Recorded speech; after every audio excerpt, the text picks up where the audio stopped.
Salut à tous, ici le Envol qui est là pour une vidéo explicative. Nous allons parler des différentes rumeurs sur la nouvelle console de Nintendo, la Nintendo NX. Alors, quelles sont les certitudes sur la Nintendo NX? Eh ben, c'est sa sortie, à moins qu'elle soit reportée, elle serait commercialisée pour le mois de mars 2017.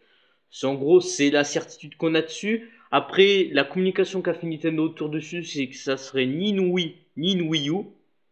Donc c'est les rares circuits qu'on a. Et puis aussi que la puissance serait équivalente à celle d'une Xbox One. Donc honnêtement, on n'est pas la Nintendo NX est déjà partie pour ne pas être une console qui concurrencera les PS4 Neo et les Xbox One S, ainsi que le projet Scorpio qui sortira plus tard. Donc nous sommes déjà pourquoi cette console est importante. Bah déjà il faut voir que Nintendo a énormément souffert avec la Wii U, on pourrait dire, parce que bon, même s'ils ont des réserves de cash assez importantes, les ventes ont été très mauvaises, les éditeurs tiers les ont laissés de côté et les licences exclusives n'ont pas suffi à faire énormément remonter les ventes, hein. Je crois que c'est 8-10 millions les ventes, même pas. On est quoi là, même pas la moitié des ventes de la GameCube qui avait eu aussi beaucoup de mal. Donc au niveau des rumeurs là, alors l'une des rumeurs qui a été reprise plusieurs fois, ça serait en fait une console hybride un peu particulière, c'est-à-dire qu'on aurait la rumeur la plus probable, c'est qu'on aurait une partie fixe, genre un boîtier qu'on branchait, une console fixe, et une partie mobile qu'on emporterait. Ça pourrait être un genre de smartphone ou une genre de DS qu'on pourrait dire. Une partie mobile, on sait pas trop quoi. Il y a eu des brevets récemment qui viennent de fuiter, qui nous montrent en gros, ce serait un genre de tablette rectangulaire parce que l'écran serait tactile avec des pads entre guillemets. Donc ça serait la partie mobile serait un genre de Wii U revisité, mais probablement plus fine puisque elle dépendrait d'une partie fixe. C'est la première des grosses rumeurs. Donc du coup, est-ce que cette rumeur est valable? Bah, pour l'instant, ça n'a pas été confirmé. Mais c'est vrai que la rumeur, pour avoir de l'intérêt, on pourrait se dire, si Nintendo a géré le truc, on pourrait avoir une partie fixe et mobile qui s'associe pour avoir beaucoup de puissance et concurrencer les next-gen. Et on pourrait avoir une partie mobile toute seule qui, même en voyage déconnecté du boîtier fixe, suffirait à faire tourner des jeux plus classiques Nintendo qui sont moins gourmands en puissance, hein, on va pas nier. Et pareil pour la partie fixe qui pourrait se passer de la partie mobile si celle-ci a été cassée, parce que quand même on se doute que Nintendo va s'adresser aux jeunes joueurs. Donc on pourrait imaginer aussi une partie mobile qui serait genre un smartphone mais renforcé quoi. Voilà. On est vraiment, on a quasiment aucune certitude parce que c'est vraiment Nintendo tient le secret là-dessus. Donc ensuite, l'une des autres rumeurs, à part cette partie mobile et fixe, qui peut du coup prendre de l'intérêt grâce à la rumeur précédente, et ben ce serait le retour des cartouches. Nintendo utiliserait des cartouches pour leurs jeux. Alors là, je vois tout de suite tout le monde parler, ouais, mais aujourd'hui on a les stores, on peut télécharger les jeux, certes, mais bon, il faut quand même prendre en compte que par exemple, encore pas mal de gens achètent leurs jeux sur disque pour les consoles et qu'après ils doivent télécharger des mises à jour. Et les temps d'installation peuvent prendre 24 heures avec les téléchargements. Parce qu'il faut rappeler quand même le débit moyen en France n'est que de 9 mégas et quelques. Donc c'est déjà pas mal, mais par exemple, je vais vous dire ça tout de suite, pour télécharger l'équivalent de GTA 5 PC, 60 gigaoctets, bon on parle de console, mais avec les mises à jour on peut atteindre ce poids-là, voire même le dépasser. Il faudrait quand même, il faudrait beaucoup de temps. Donc c'est pour ça que l'intérêt du port cartouche est utile, parce qu'on peut se dire, on pourrait stocker plus de données du jeu en fait. Au lieu de devoir télécharger des données, déjà télécharger le jeu sur un store. Bon, ça règle pas le problème des mises à jour, mais on connaît la politique de Nintendo en termes de jeu. On se doute qu'il n'y aura pas de grosses mises à jour des jeux, du moins on l'espère, pour les petites connexions. Donc le port cartouche règle pas le problème des mises à jour, mais ça règle le problème des temps d'installation qui sont souvent très longs, parce qu'il faut copier les données qui sont sur le CD, parce qu'une fois que vous avez installé une mise à jour, prendre l'exemple de GTA 5 sur PS3, il faut installer ensuite Donc ça prend quand même un petit temps. Alors que avec la vitesse des ports cartouches, on n'aurait pas besoin d'installer. On pourrait directement streamer les contenus, comme le faisait la Nintendo 64, pour compenser son manque de mémoire allouée à la partie graphique. Parce que quand on parle des ports cartouches, c'est de la mémoire flash qu'on pourrait en avoir dans nos SSD ou dans nos cartes SD. Quand on voit qu'une petite carte micro SD peut dépasser 256 Go aujourd'hui, on a de 256 Go, ça fait beaucoup de jeux de l'époque hein, dedans. Donc honnêtement, le retour du port cartouche a un énorme intérêt, selon moi.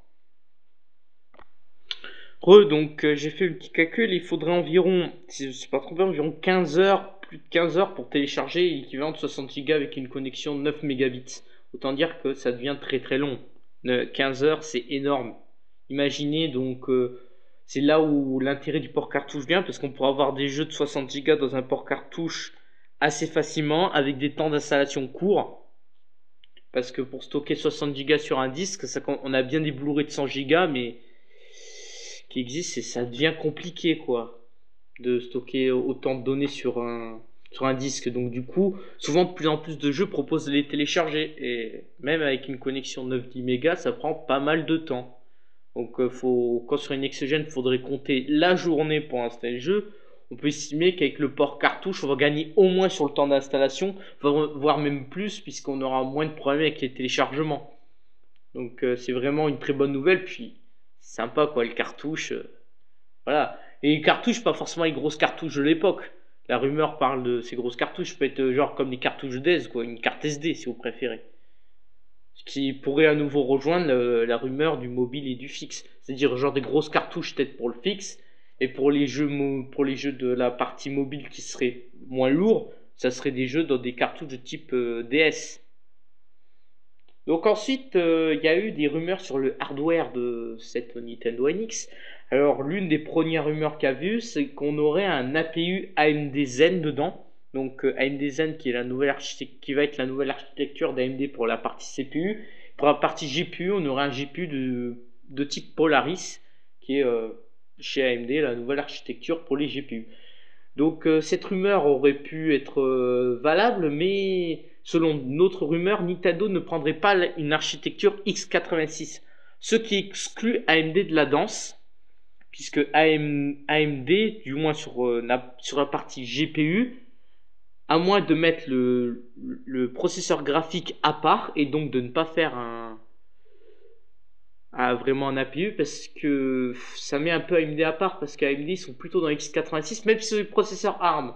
Donc AMD n'est pas sorti de la danse, mais les processeurs ARM se destinent plutôt aux serveurs. Donc à moins de faire une version d'un processeur Opteron spécial, je vois mal AMD revenir dans la danse. Après, pour être sur la danse dans la partie graphique, si il venait à séparer la partie graphique de la partie CPU, puisque Nintendo pourrait faire lui-même son processeur ARM, ou bien alors le déléguer ou alors prendre tout simplement ceux fait par le fondeur ARM, hein, tout simplement, et pour avoir une partie graphique à part qui serait une Radeon, quoi, voilà.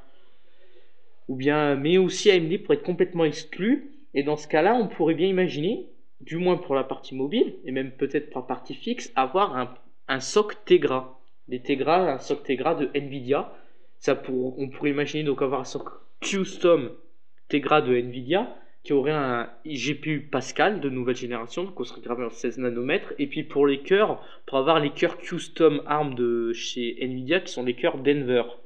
Ce qui nous fournirait quand même une très grosse puissance, parce que on aurait une puissance supérieure au Tegra X1 normalement.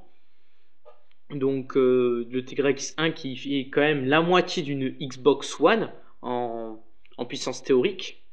Donc on pourrait très bien se dire, ça viendrait confirmer la rumeur, parce que vu les avancées des GPU Pascal au niveau énergétique, on a quasiment fait le pas avec la même consommation. Au pire, ce Tegra consommerait un peu plus que le Tegra X1, mais le Tegra X1 n'a un dégagement de chaleur que de 10 watts. Donc autant dire, si on le met dans une partie fixe, c'est pas du tout gênant.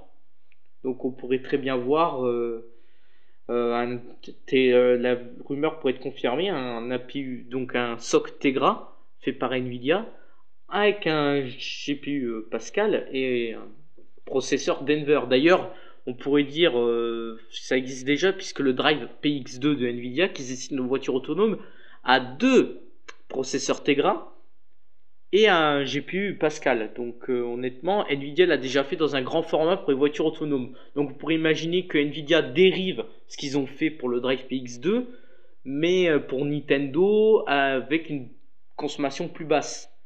Donc Nintendo a clairement les moyens avec Nvidia de concurrencer l'Xbox One niveau puissance. Et là, tout le monde va dire, ouais, mais Nvidia ça coûte cher. Oui, mais les Tegra ne se vendent pas, donc les Tegra sont pas très chers. D'ailleurs, il suffit juste de voir la Shield Tablet K1, elle coûte que 199 euros, quoi. Alors que chez la concurrence, il faut payer plus de 400 euros pour avoir des perfs équivalentes. Et encore, on est derrière sur la partie graphique, hein.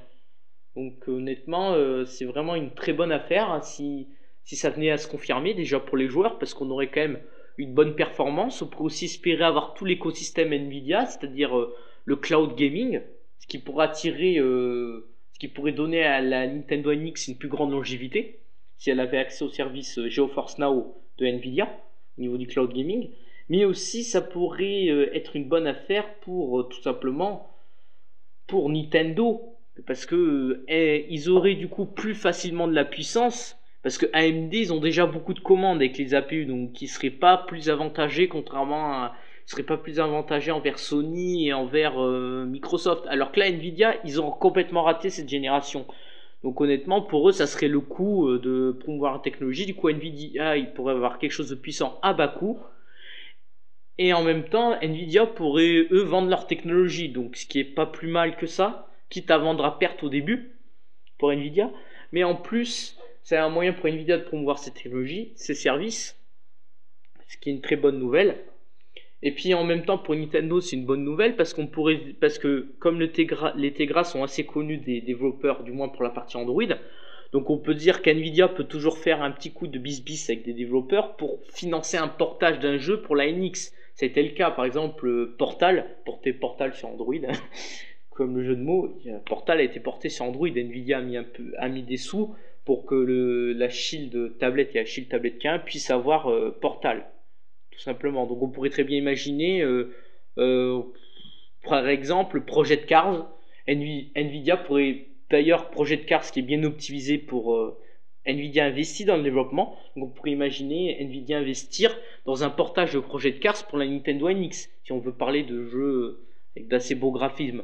On pourrait aussi The Witcher 3 par exemple, ou tous ces types de jeux, ou bien alors le prochain Battlefield, voilà. Nvidia peut investir un peu pour porter 2-3 gros jeux pour aider la NX à se vendre s'il y avait un contrat. Et du coup, ça serait très bon pour Nintendo parce qu'il pourrait avoir à la fois une plateforme suffisamment puissante pour tout l'univers Nintendo et à la fois un partenaire qui a du pognon et une certaine politique envers des jeux plus qui visent vraiment les next-gen et les PC. Donc ça serait plutôt une bonne idée pour Nintendo.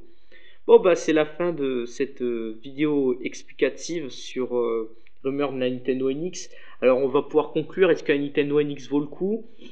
Bah honnêtement faut attendre qu'on sache vraiment ce qu'elle a sous le capot, parce qu'honnêtement sinon on ne saura pas. Et puis aussi la politique de Nintendo, parce que s'ils gardent une politique plutôt fermée, c'est sûr que ça intéressera que le public vraiment des jeux Nintendo. Après si elle est chère, elle pourra pas être utilisée comme console secondaire, parce qu'on peut très bien imaginer avoir une console de Sony ou de Microsoft, et pour les jeux au graphisme moderne et tout, et pour les jeux beaux et marrants, juste pour inviter le copain ou alors pour jouer à des jeux un peu plus enfantins, avoir une console Nintendo qui coûte pas cher à côté. On peut très bien imaginer ce duo là. Si elle coûte cher, ça pourra pas être possible. Ensuite, le parti fixe et mobile, on sait pas vraiment comment ils ont prévu de le faire et ce que ça va donner, on sait même pas si ça sera vraiment ça.